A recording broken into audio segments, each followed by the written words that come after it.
What's going on, guys? Today I'm back with another H.A.T format replay review for you guys. If you're interested in sending in your H.A.T format replays, you can go down to the video description and find all the information on how to go about sending those in.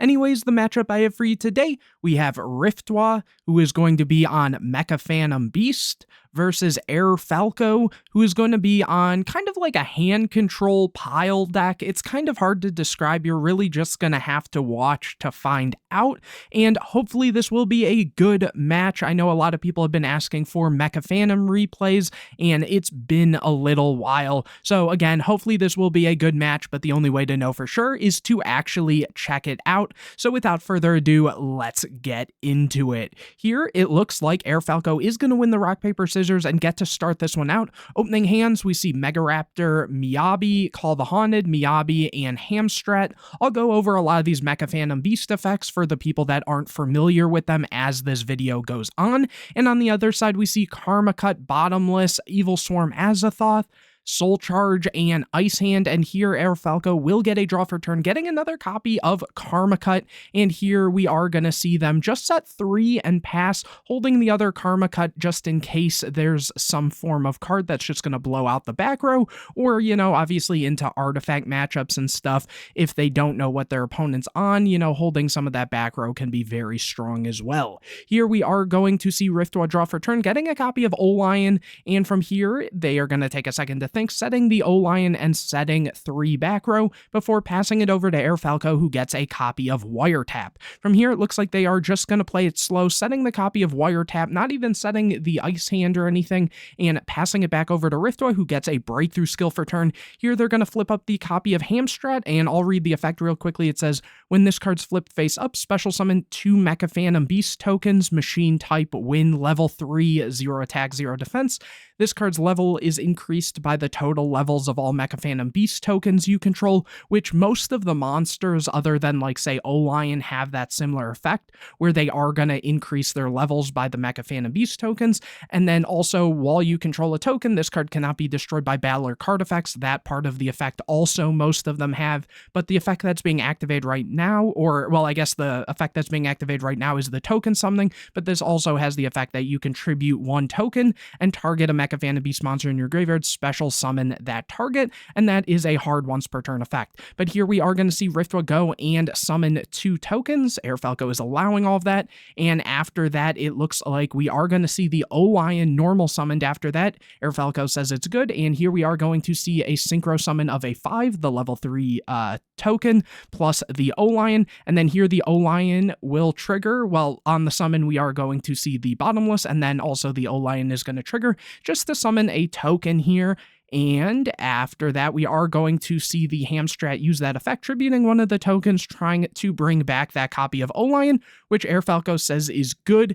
And after that, we are going to see a synchro summon of an 8. Keep in mind that the Hamstrat was a level 6 because there was this 1 Mecha Phantom Beast token on the field, plus the level 2 tuner in Olion.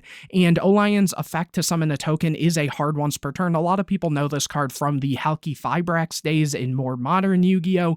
But I'll go over this, I guess, real quick as well. It just says, while you control a token, this card can't be destroyed by battle or card effects. If this card is sent to the graveyard, you can special summon a Mecha Phantom Beast token with the same stats as what I had mentioned previously. And then you can only use that effect once per turn, and then you can also banish this card from your graveyard immediately after this card resolves. Normal summon a Mecha Phantom Beast monster from your hand. So here, just synchroing into a copy of Stardust, and from here, it looks like they are going to use the additional summon effect here, banishing the copy of Olion and summoning this copy of Mega Raptor, going to battle phase, attacking in, and here Air Falco is going to activate the copy of Karma Cut and discard a copy of Soul Charge, trying to banish the copy of Stardust here, and we are going to see Riftwa chain this copy of Spiritual Wind Art Miyabi, which is tribute 1 wind monster, target 1 card your opponent controls, place the opponent's card on the bottom of the deck, and trying to place that monster, but we are going to see Air Falco using that copy of Wiretap, shuffling it back into the deck, and after that, we are going to see Call the Haunted on the copy of Stardust, so kind of back to the same position, just with less back row involved. And so the Stardust is going to attack into this copy of Evil Swarm Azathoth that says flip target one special summon monster on the field, shuffle that target into the deck, so getting rid of the Stardust regardless, and then after that, the Mega Raptor can attack in for 1900 damage. Main phase 2, we are going to see Mega Raptor use its effect. This one has the ability that when a token or tokens is special summoned to your field, you special summon a Mecha Phantom Beast token, but the more important effect that's being used right now is the once per turn you contribute a token and add a Mecha Phantom Beast monster from your deck to your hand. So here we are going to see Riftwa get a copy of Tetherwolf, and after that, setting that copy of Breakthrough Skill before passing it back to Air Falco, who gets a copy of Soul Charge, but unfortunately they only have that as a thought there. If they want, maybe they could make a rank 4 with the Ice Hand, but no reason to do that when they can just normal the Ice Hand and go to attack in. However, we are going to see Riftwa use the other copy of Miyabi, tributing off the Mega Raptor and putting that Ice Hand on the bottom of the deck. In main phase 2, we will see Air Falco set a back row before passing it back over to Riftwa, who gets a copy of Colt Wing. From here, we are going to see the Tetherwolf summoned, which on normal summon, I believe it's just normal summon, yeah, when it's normal summon, you'll get to special summon a Mecha Phantom Beast token, which Air Falco says is good, and after that, we are going to see Riftwa go to battle phase, attacking in, going to main phase 2, and just passing. Here, Air Falco gets a copy of MST, and it's not looking good for them when it looks like they are just going to pass here. Now over to Riftwa, who gets a copy of Firehand, so I guess they are on the hands as well, which we haven't seen yet, but after that, it looks like they are just going to normal summon the copy of Coltwing, go to battle phase, and attack in for 16, and then attack in with the Tetherwolf, but we are going to see Air Falco using that other copy of Karma Cut, discarding the copy of MST, and banishing the copy of Tetherwolf. Going to main phase 2, it looks like Riftwa has nothing else to do, so just passing it over to Air Falco, who gets a copy of Blackhorn, which isn't that great in this position. They are going to Soul Charge, going for that Azathoth, as it does have a lot of defense, and just trying to survive here. They are getting low in life, setting that copy of Blackhorn in case Riftwa decides to go for an Xyz play. Here, Riftwa draws a copy of Ice Hand, and let's see what they choose to do. Just switching the copy of Coltwing to defense, setting the copy of Ice Hand, and passing it back over to Air Falco, who gets a copy of Mermail, so they are on the Traptrix, normal summoning that, and let's see, Riftwa says it's good, adding a copy of Void Trap Hole.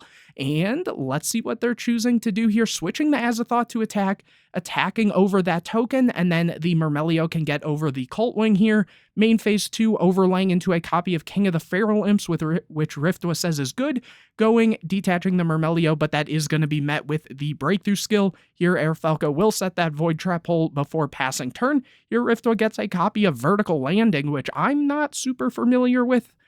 This card, I remember it was like, I believe, a common in Judgment of the Light or something like that, but it says, tribute any number of wind monsters except tokens, special summon an equal number of Mecha Phantom Beast tokens, and you can only activate one Vertical Landing per turn. Okay, for sure, so pretty interesting. It's almost like a reverse scramble, I believe it is.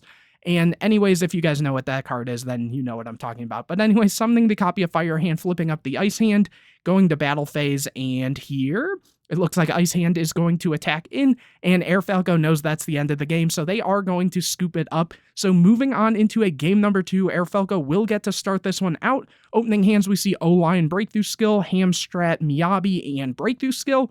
And on the other side, we see Kagado Kage, Blackhorn, Skullmeister, Karma Cut, and Wiretap. And here they will get a draw for turn, getting a copy of Breakthrough Skill, so summoning the Skullmeister as a beater, it looks like, using the Kagado Kage to special summon itself, overlaying for a defensive King of the Feral Imps, detaching the Meister, and getting a copy of Azathoth, which actually is a reptile, which is kind of funny in its own way. And after that, we are going to see a set 4 and pass over to Riftwa, who gets a copy of Soul Charge. From here, I'm assuming they're going to play it slow given their hand, and they are just going to set the O-Lion set 3 back row over to Air Falco, who gets a copy of Mermail, and right away, Riftwa is going to activate the Miyabi, tributing off that copy of O-Lion, trying to bounce the King of the Feral Imps, but that is going to be met with Wiretap yet again, and here, Riftwa will get a token off of the O-Lion, and after that, we are going to see the King of the Feral Imps using the effect, and that is going to be met with the Breakthrough Skill, so definitely using up a lot of Riftwa Riftwa's resources just off of this King of the Feral Imps alone, and now they are going to be able to normal summon a copy of Mermail, which is going to eat the other copy of Breakthrough Skill.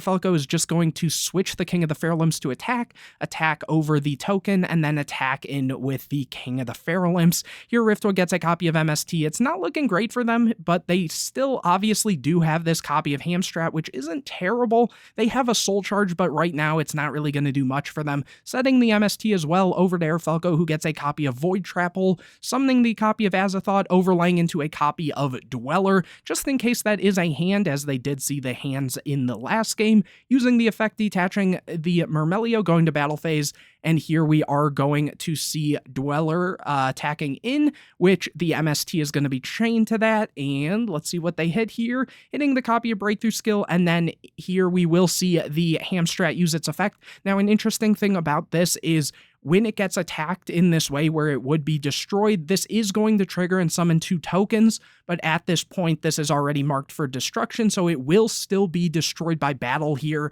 Hopefully they know that, and they do know it, so it is going to get destroyed, even though usually this wouldn't be able to be destroyed by battle or card effects while you have a token, so just keep that in mind. And here we will see the King of the Feral Imps attack over one of the tokens, over to Riftwa, who gets a copy of Coltwing, and now they somewhat have plays, going for Soul Charge, bringing back the copy of Olion and Hamstrat here, which Falco says is good. Let me just double check these back row: Karma Cut and Blackhorn. So, you know, Falco definitely has a lot of answers here.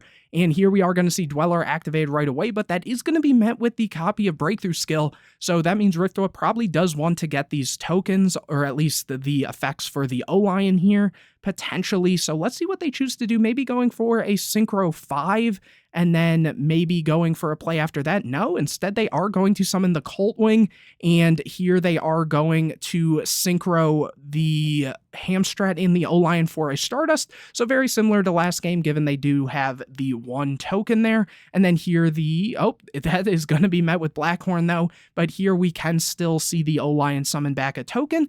After that, let's see what they choose to do here. They are going to use the Coltwing, so Coltwing is another one of those cards from the Halki Fibrax era, and so this one, if this card's special summon, you can special summon 2 Mecha Phantom Beast tokens. You must control another Mecha Phantom Beast monster to activate and resolve this effect, but the one they're using right now, besides obviously its level increases and all that, it says once per turn you contribute 2 tokens, then target 1 monster your opponent controls, destroy that target, and if you do, banish it. So here, going and banishing the King of the Feral Imps, and just passing turn here, Falco gets a copy of Ice Hand, or Fire Hand, my apologies, and here attacking over the Coltwing with the Dweller and attacking in with the Fire Hand there, before passing it over, really holding this copy of Void Trap Hole, which, I guess makes sense. They do have that Karma Cut. Here Riftwa is going to get a copy of Miyabi, and this is just the end of game number 2. Nothing Riftwa can do here, so moving on into a game number 3, Riftwa will get to start this one out. Opening hands, we see Coltwing, Breakthrough Skill, Vertical Landing, Ice Hand, and Aerial Recharge. And on the other side, we see MST, Debunk, Blackhorn of Heaven, Dianea, and Fire Hand. And here they get a copy of Miyabi, which is all right here. It looks like they are just going to set the Coltwing and set 4 back row over to Falco, who gets a copy of Warning. And it looks like they're going to start by just MSTing a blind card here. Maybe waiting on the dice to hit one they can actually hit. Going for a copy of Aerial Recharge, which is going to be chained here. That says once per turn you can special summon a Mecha Phantom Beast token. And then during either player's end phase, tribute 1 token or Mecha Phantom Beast monster, send this card to the graveyard. So here, just chaining it to get a token here, and after that we are going to see Falco summon a copy of Fire Hand, go to battle phase, and just run over the token, or at least try to, but we are going to see the Miyabi activated, given the token is a wind monster, tributing that off, and then putting the Fire Hand to the bottom of the deck. Falco will set 3 very powerful back row before passing it over to Riftwa, who gets a copy of Soul Charge. We are going to see them summon the Ice Hand, flip up the copy of Coltwing, and after that, go to battle phase, attacking in for 3,000 damage. So not a small amount there. Here, Air Falco will get a breakthrough skill for turn. They are going to normal summon the Dionea, go to battle phase, just trying to clear the Cult Wing, or at bare minimum, bait out another Miyabi if they were to have it here. And they are going to clear it, going to main phase 2 and setting that copy of breakthrough skill before passing it back over. Here, Riftwa is going to get a copy of Tetherwolf, which is definitely a solid card for them to draw here, summoning it. And is Air Falco going to warning it? They are going to go and warning it here. So after that, we will see the Soul Charge activated, going for the copy of Tetherwolf and Cult Wing. And now the Cult Wing can activate its effect here because they do have another Mecha Phantom Beast here, and that is going to be met with the copy of Breakthrough skill, and Vertical Landing is going to be chained here. So again, this one says tribute any number of wind monsters except tokens, special summon an equal number of Mecha Phantom Beast tokens. So here we are going to see 3 tokens summoned, so this still resolves even if it's not on the field, right? Given it says you must control another Mecha Phantom Beast in order to activate and resolve. So I'm guessing that's how that works. And after that, it looks like just playing defensively, going and passing over to Air Falco, who is going to draw a Kage, going to battle phase, attacking into the copy of Tetherwolf, and maybe we're going to see the breakthrough skill, which we are. So this will be able to be destroyed by battle here. And after that, just passing here, Riftwa gets a copy of Mega Raptor, which is a great draw for them here, summoning it, using the effect tributing off a token, and getting another copy of Tetherwolf here, switching the Ice Hand to attack, attacking into the Dionea.